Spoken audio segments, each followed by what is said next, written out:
خبركم نحربينا حزب إرترا وشتنا وطعن مس كلهم فتوتون حارة حزب علم يوحنا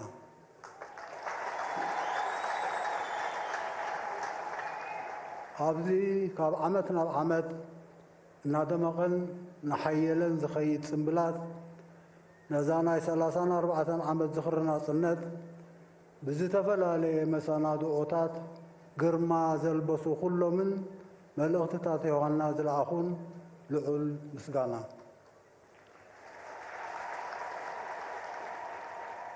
ناصنتنان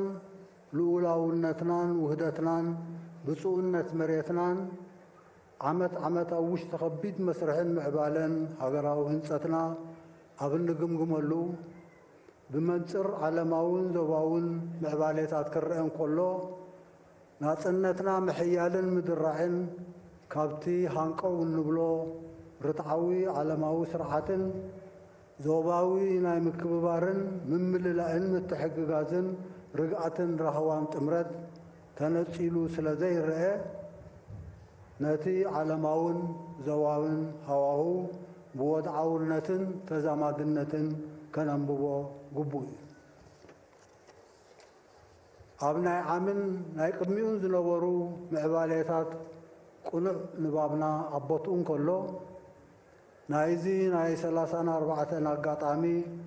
فلوي زغبرو أب أمريكا ممسا بريزيدنت ترامب مس فلوينتو مسردو علماو ميزان أمريكا مبقسي بوليسيتاتون كايدون أسراتون بآغا مغمر عتوب ايو غزايد اليوم بتقبل زنا هنا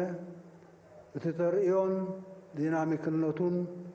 لتحلالخن كبيدن سلازخونه هوخ مدمدم تاتات كبهاب زيادة تعقستي زحتتي ناتي اوج مرحا ماغا كمتون توسيدنا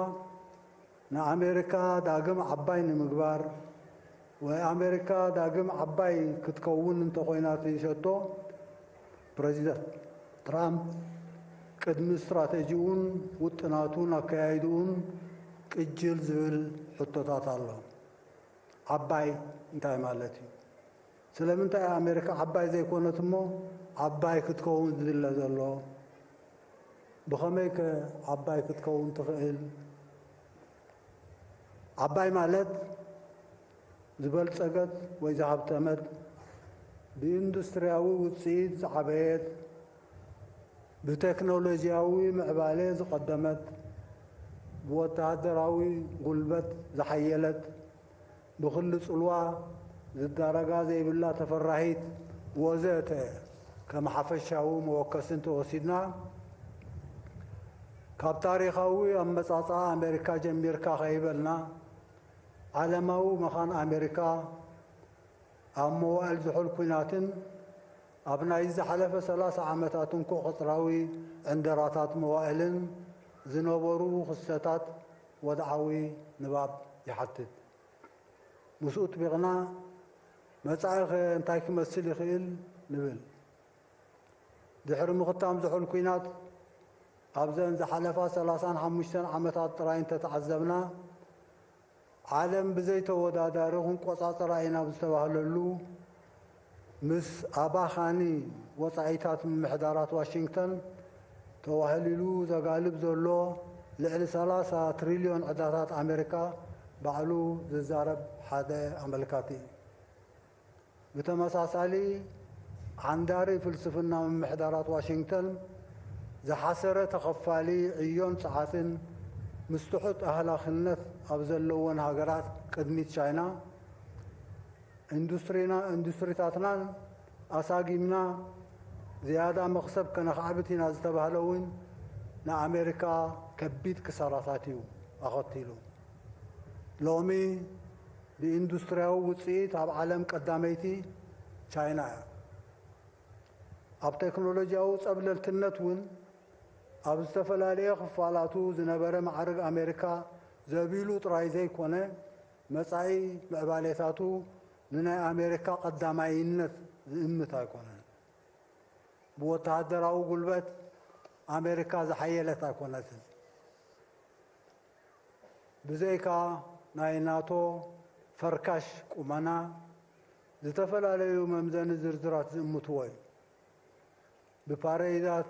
ከሬራትን ከም በዓል የመን ምድሃኽን ብዝሒ ኑክሌራዊ ኣፅዋርን ዝዕቀን ኣይኮነን ርትዓዊ ውድድርን ሓራ ዕዳጋታትን ንግድን ኣብ ዘይብሉ ርትዓዊ ምምቕራሕ ሃብትን እቶትን ኣብ ዘይብሉ ናይ ሓረጣን ዛዕጎልን ፊናንስያዊ ስርዓት ባዶ ድምር ወረቐት እናሓተምካ እገዳታት እናበየንካን እናሃደድካን ዝሕለን መኽሰባት እውን ይንፈግን ይንቆትን ኣሎ ትህሉ ኩነት ሰፊሕ ዝርዝራዊ ምውክሳት ኣለዎ ትህሉ ኩነት ከም ዘለዎ ኮይኑ ግን ፕሬዚደንት ትራምፕ ዕዳታት ኣሜሪካ ንምስራዝ ወይ ንምንካይ ኣባኻኒ ፊስካላዊ ወፃኢታት ንምፅልፃል ዝሳገመ ኢንዱስትሪታትን ወፍርን ንምምላስን ምስሓብን ምጥያስን ቀረፅን ግብርን ምብዛሕ ዘቤታዊ ግብሪ ምንካይ ሓይሊ ምርኣይን ምህዳድን ንጡፍ ዲፕሎማሲታትን ህዝባዊ ርክባትን ምውንጫፍ ወዘተ ወዘተ ነታ ዓባይ ኣይኮነትን ኢሉ ዓባይ ክገብራ ዝደሊ ኣሜሪካ ዛጊት ኣውጅዎ ዘሎ ፖሊሲታትን ተበግሶታትን እዩ ብተናፀል ኣብ ዘቤታዊ ጉዳያት ኣሜሪካ ከምኡ እውን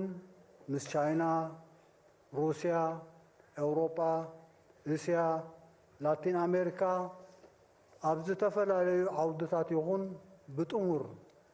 ኣብ ኩሎም ኣርእስታት ኣብዚ ዝመፅእ 4 ዓመታት ክኽተሎ ዝኽእል ኣካይዳ ንምግማት ቀሊል ስለ ዘይኮነ ሰሪዕናዮም ዘለና ሲናርዮታት ብደቂቕ መወከሲታት ናይ ሰዓት ምክትታልን ገምጋምን ዝሓቱ እዮም ናይ መዋእላት ውህሉል ዝንቡዕ ፖሊሲታት ምእራም ፈፂሙ ኣይከኣልን እንተዘይተባሃለ ኣዝዩ ተሪር ዓቐብ እዩ ብዓቢኡ ግን ናይተን ፖሊሲታት ዝቐንዓለን ዘሎ ዓበይቲ ዝበሃላ ሃገራት ወይ መንግስታት ግብረ መልስን ጽምዶታትን ምስ ምሕዳር ትራምፕ ምፍላጥን ኣዛሚድካ ምትንታንን ክዝንጋዕ ኣይግባእን ዝኸበርክንን ዝኸበርኩምን ኣብ ኩሉ ዝዓለማዊ ቁርቁስ ናይዚ ዘለናዮ መሰጋገሪ መዋእል ናብ ሓድሽ ዓለማዊ ስርዓት ዝተዋሰነት ኣፍሪቃ ኣብቲ ምዕሪት ወይ ኢኩዌዥን ዳርጋ የላን ክበሃል ይከኣል እታ ምስ ኩሉ ዕቑር ባህርያዊ ፀጋታታ ጥረንዋት ብብላሽ እናሰደደት مسروحات في الرياض بحرات عنا شمتت بمقدف الرديئت أفل ماوي قطبع عنقالو تحلف زلا أفريقيا كل يحصل زي تبهلت ذات حساسب وإذا قرر ما يكونان بمنصرنا ترامب عمتاو بوليسيتات كرئن كله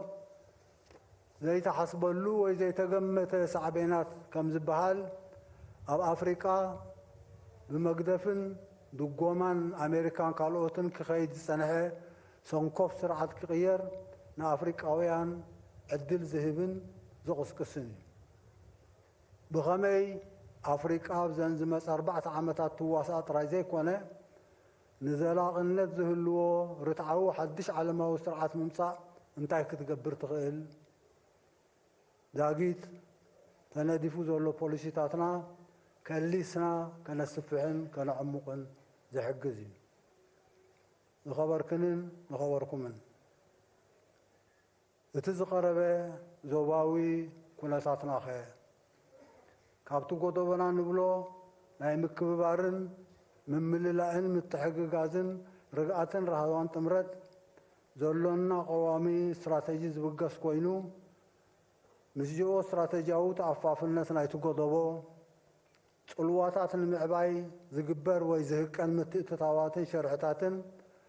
ازيو بزح سلازغونه اب سودانن اب اثيوبيان ناي زلو قلولاوات كم ابنتن امتن كنوسد نخيل حزب السودان ካብ 1956 ናይ ሃገራዊ ህንፀት ጉዕዞኡ ብተዛማዲ ዝሓሸ ገስጋስ ኣመዝጊቡ ነይሩ ክበሃል ዝከኣል እኳ እንተኾነ ካብ 1989 ንድሓር ኣብ ውሽጢ ዝሓለፈ 30 ዓመታት ብናይ እንቃዝ ዕንደራ ዝወረዱ ሓደጋ ምረሽኡ ተጎቲቱ እዩ ህዝቢ ትዕግስቱ ምስ ጨንቀቐ ብፍኑ ናዕቢ ነቲ ዕንቅፋት ኣልዩ ኣብ መድረኽ ምስግጋር ይኣትዩ ናይቲ ምስግጋር ሕድሪ ከዓ ክንዲ ህዝቢ ሱዳን ልኡላዊ ሰራዊት ሱዳን ተረኪብዎ ምስ ናይ ሱዳን ጂኦ ስትራቴጂያዊ ኣገዳስነት ምስግጋር መድሎ ከይረኸበ ክንሕንፍሽ ዝበሉ ግዳማውያን ሓይልታት ካብ ውሽጢ መጋበርያ ዝኾንዎም ጃንዳታት እናዓደጉ ነቲ መሰጋገሪ ሓላሊኾም ህልኽን ቆይቁን እናጋውሑ ናብ ወተሃደራዊ ምትፍናን ኣዕሪጎም ነቲ ረፅሚ ብመንገዲ ጎረባብትን እናመወሉን እናንበድበዱን ከማሕድርዎ ይነጥፉ ኣለዉ ናይ ኩሉ እዚ ግዳይ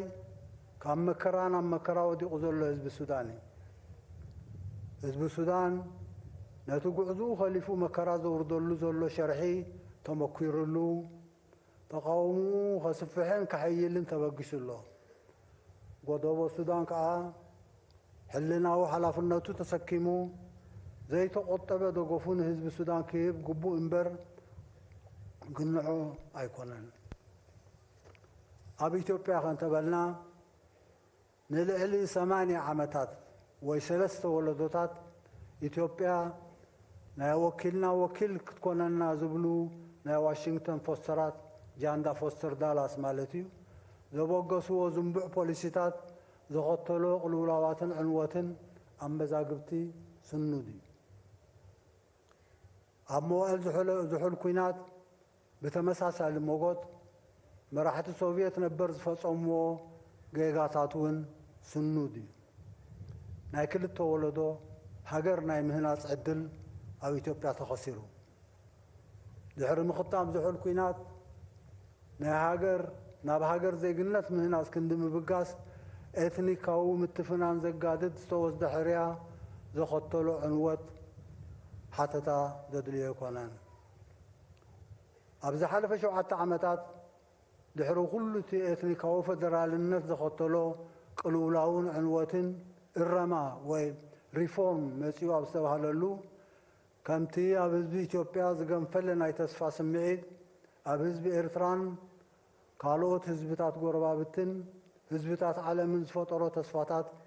ናይ ትማሊ ተዘክሮ እዩ ትትስፉ ናይ ህዝብታት ሃንቀውታ ዘሳናበዶም ናይ ግዳም ሓይልታት ግን ኣይቀሰኑን ኣብ ውሽጢ ናይ ዝሓለፈ ቀረባ ዓመታት ጥራይ ብስም ብልፅግና ከም ሓድሽ ወኪል ወይ ተገዛኢ ኣብ ልዕሊ ህዝቢ ኢትዮጵያ ኣውጆሞ ዘለዉ ኩናታት ናይ ጭንቀቶም ምርኣያ እዩ ብዝተፈላለየ ማዕዝናት ናይ ማያት ናይ ኒልን ቀይሕ ባሕርን ናይ ባሕሪ መስኮት ንህዝቢ ኦሮሞ ዘይውክል ኦሮሞማ ስነ ሓሳብ ኩሻውያንን ሰማውያንን ሕንቅልሕንቅሊተይ ናይ ኤትኒካት ሓድሕድ ኩናት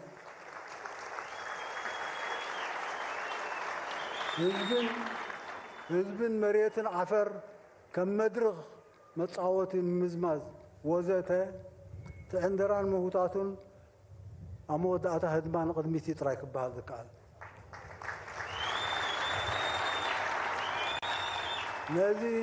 ነዚ ተኣውጁ ዘሎ ኩናታት ሓንቲ ዘይኮነ ብዙሕ ኩናታት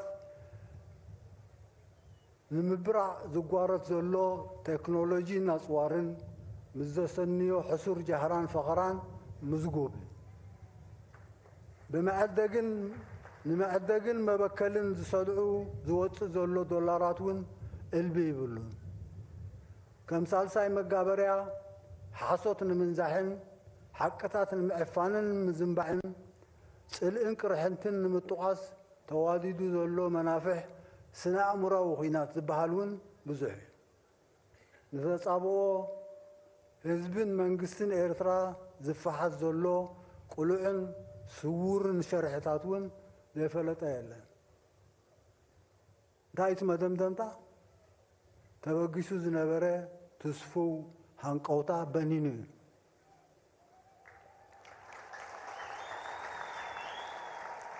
حزب ኢትዮጵያውን ሕርያታቱ ፈሊጡ ተቃውሞታቱ ከባራት ይረአሎ ህዝብን መንግስትን ኤርትራ ብልዑል ተስፋን ብዘይ ዕቃበን ነቲ ተበጊሱ ተባህለ እረማዊ ሪፎርም ዘይ ተቆጠበ ደገፍ መሃቦም በዚ ተኸሲቱ ዘሎ ሃንደበት ዘጣዕስን ዘሰክፍን የብሎምን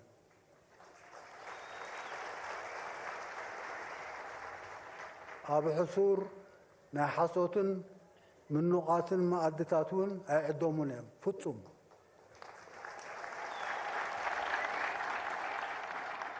ነቶም ሸርሕታት ዝፍሕሱ ዘለዉ ናይ ግዳም ሓይልታት ኣእዳውኩም ኣክቡ ነቶም ዝሰድኡን ዝደናደኑን ዕማኹ ከዓ ዓዲ ወዓሉ ይብሉ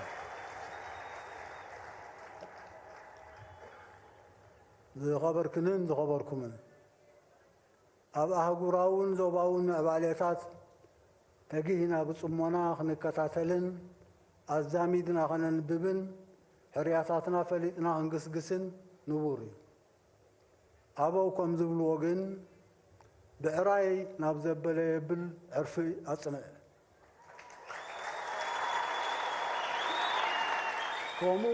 ከምኡውን ካብ ጉይ መዓል ክሳድ መሓዚሞ ቆላሕታን ኣተኩሮን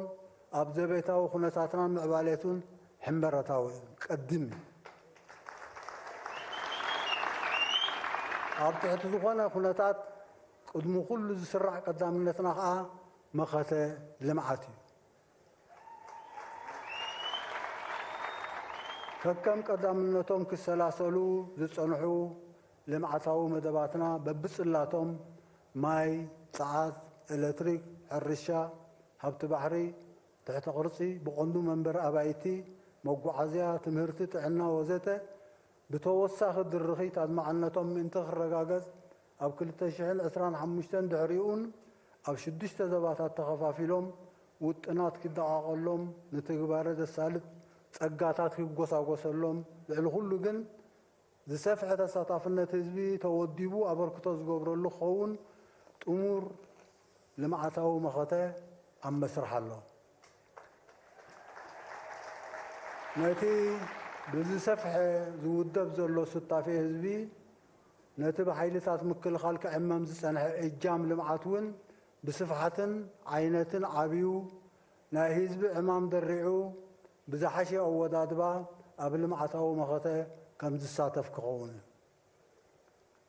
ዓሚ እውን ጠቒሰዮ ከም ዝነበርኩ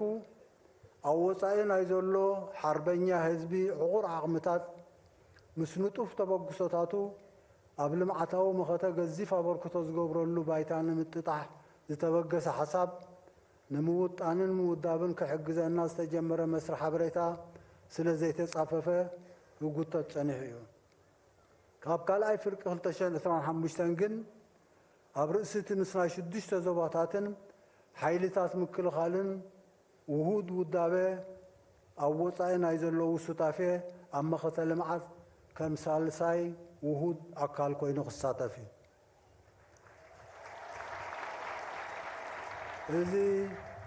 እዚ ንውልቃውን ብእኩብን ብኮማትን ደረጃታት ዝውሰዱ ፕሮጀክታትን ወፍርታትን ኣብ ዝተፈላለየ ጽላታትን ዓውታትን ከይሓወስካ እዚ ኣቦትኡ ኣሎ ማለት ኣምር ወይ መበገሲ ልምዓታዊ መኸተና ሓድሽ እኳ ተዘይኮነ ብቐንዱ ናይ ህዝብና መነባብሮ ኣውራ ናይቶም ዝተዋሰኑ ብእዋናውነት ዘቃልል ብዓብዩ ከዓ ናይ ሓዋሩ ካብ ቁጠባ ዓንጋሎ ዘውፃና ኣፍራይነትና ዘሐይልን ምህርትና ብዘላቕነት ዘኻዕብትን ናብ ምስናዕን ኢንዱስትርያውነትን ዘሰጋግር ምእንቲ ክኸውን እዩ መኸተና ኣብ ቁጠባዊ ልምዓት ጥራይ ዝተሓፅረ ኣይኮነን ምስ ተጋላባጢ ዓለማውን ዞባውን ምዕባለታት ዲፕሎማስያውን ዜናውን ሓበሬታውን ግንባራትን ከይረሳዕካ እዩ ማልን ካልእ ጸጋታትን መሳለጥያን أقداسي يكون نبر توصاني وفين تعرنيا سب سلزغنا كسانة زوج سنة حزناينا نجز لنا قصنا زعقت حيلق أيلن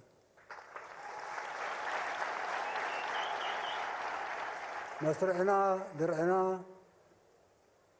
مسمر زغلو سماعات يتحبنوا عاود نحفاش